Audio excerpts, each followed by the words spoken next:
Yo tengo la imagen de haber sido guagua no sé cuándo, ni idea qué edad de guagua, pero antes del lenguaje, y de estar mirando como árboles.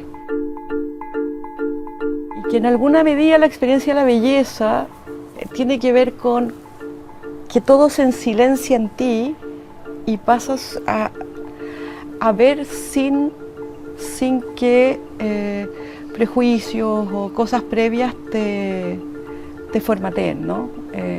Hay un momento en que la mirada puede alcanzar ese nivel de lucidez también, ¿no?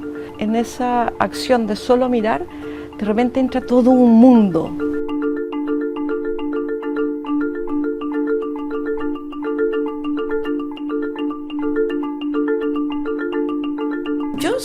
Yo soy una artista que pasé mi infancia viajando por América del Sur y viviendo en otros países de América del Sur.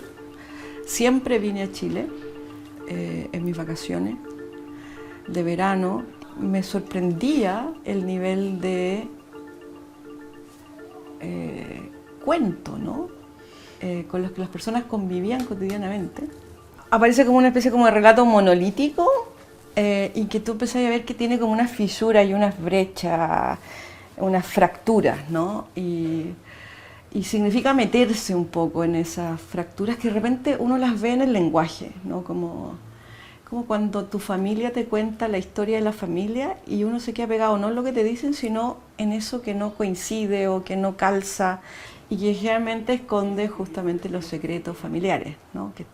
En los que se basan los relatos también familiares, ¿no? Entonces es como una forma de buscar, de sentir también una insatisfacción por la manera en que se narran las historias. Particularmente yo lo he focalizado en Chile y en América Latina, en sus procesos de libertad, fallidos, traumáticos, pero también en cierto tipo de grupos, ¿no? Como mujeres, indígenas, mestizos, que no participan de esa construcción de un relato que termina siendo hegemónico, ¿no?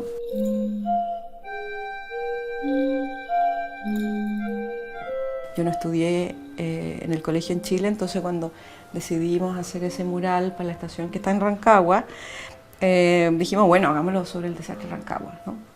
Y entonces dije, ya, estudiemos de qué se trata el desastre de Rancagua y busquemos todos los libros que hay y todos los escritos que hay sobre el desastre de Rancagua. Y en el desastre de Rancagua habían dos versiones, la o'higginiana y la carrerista, que no eran opiniones distintas sobre hechos, eran hechos distintos sobre un mismo suceso. Y yo dije, esto no puedo tolerarlo. O sea, yo puedo entender que tú opines distinto sobre algo que sucedió, pero tú no puedes inventar cosas que no sucedieron y esconder cosas que sí sucedieron. Hay una verdad mínima, que es la verdad de los hechos. Y yo creo que eso ha sido la base de mi trabajo, ¿no? Esa pregunta. Hay muchas preguntas sobre el tema del secreto, por ejemplo. ¿Qué pasa con el secreto como lenguaje, como experiencia estética y como estructura psíquica también, ¿no? Cómo es vivir en torno al secreto, ¿no? Cuando tú estás frente a algo que evidentemente te está siendo ocultado o que tú debes mantener el secreto, lo que se produce es el silencio. Y cuando se produce un silencio radical, o sea, un mandato de aquello de lo que tú no puedes hablar, o no tienes palabras para poder decirlo, la palabra queda capturada, pero la imagen y la visualidad empiezan a ser como casi tu forma de procesar el mundo, porque ya que no puedes hablar, ¿no? Y que tiene mucho que ver con la histeria, eso se transforma en un lenguaje que es corporal, es físico, es sensorial. Cuando tú tienes un secreto familiar, empiezas a transformar eso en un problema somático, ¿no? Y lo vas como traduciendo a una especie de lenguaje corporal, ¿no? Pero también las propias personas tenemos una psiquis, donde creo yo que en algún momento de tu vida adulta tienes que saber qué posición vas a tomar con respecto a esas narrativas. Y por lo tanto, en el proceso, creo yo, de madurar y de ser adulto, pasa por querer buscar, encontrar y establecer como narrativas que para ti sean más verdaderas. Creo que por lo menos mi generación, que es una generación de la Guerra Fría, posguerra fría, el secreto es el que controla la información, controla el poder básicamente, ¿no?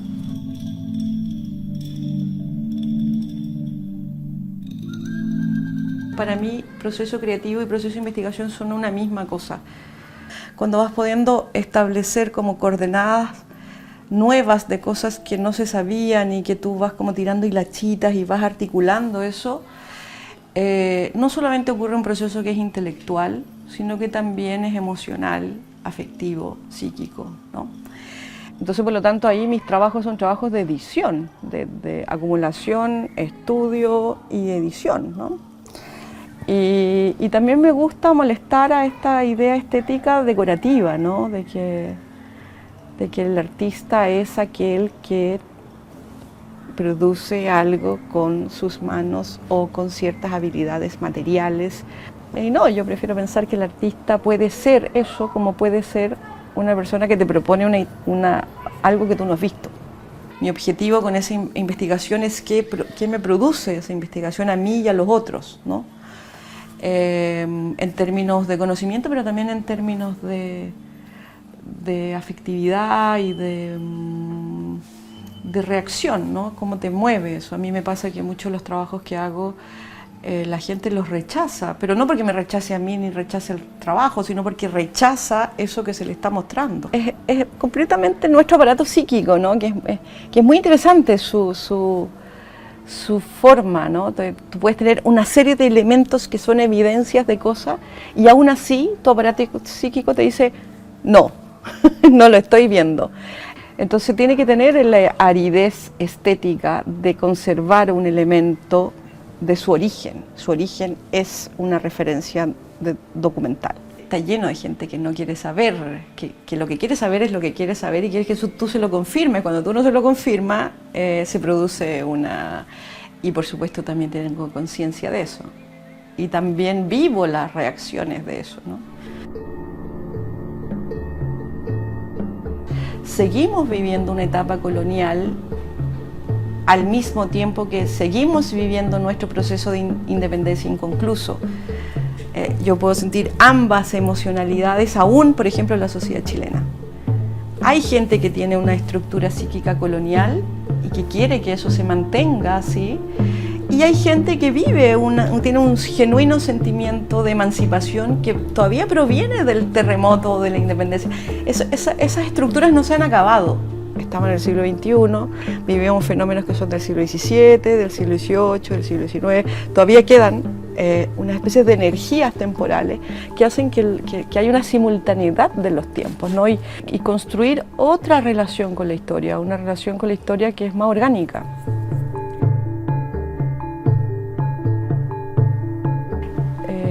Yo creo que cada vez que nosotros estamos en situaciones de shock, y la situación de shock es cuando la narrativa falla, ¿no? Entonces no tengo nada que me explique lo que estoy viviendo.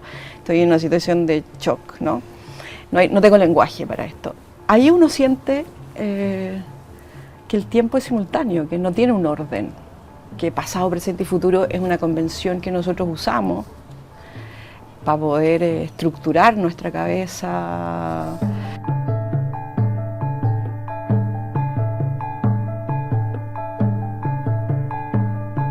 A mí la historia de Latinoamérica en general siempre me emociona profundamente.